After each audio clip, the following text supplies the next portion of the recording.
Are you ready? Welcome to Golf Gear Review. Are Callaway X Hot Irons good for beginners in 2025?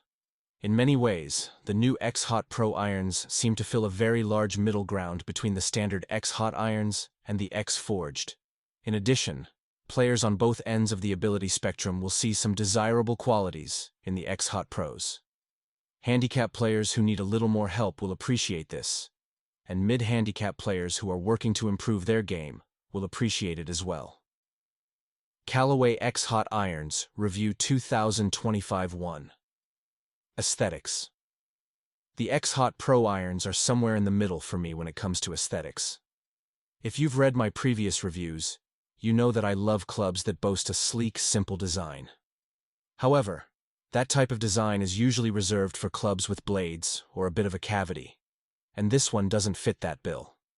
So while these irons have a bit more going for them when it comes to design, that's not a bad thing at all. The problem is that when you have so much technology in a club, there has to be a way to hide it, and that's where the various designs, badges, logos, etc. come in. I think Callaway hit the nail on the head with this design.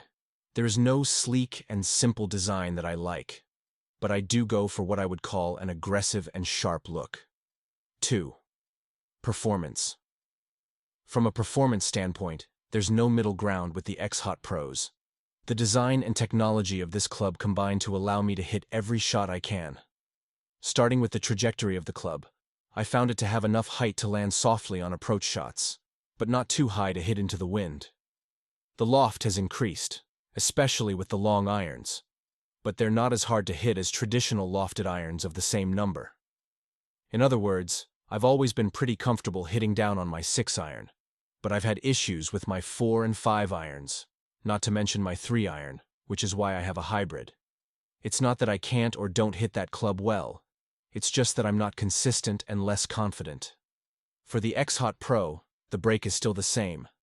The 6-iron is still satisfying, the 5-iron is a little less so. All of these clubs have more traditional lofts and loft spacing, which means there was about a 10-yard difference between each club. That hasn't really been the case with the X Hot Pro. With this club, I'm about 8 yards further out on my 7-iron. It's usually around 150 in my current set, but closer to 160 in this set. That's great, but by the time I get down to my pitching wedge, the distance is the same as my current set. Thanks for watching. Please like, comment, share, and do subscribe.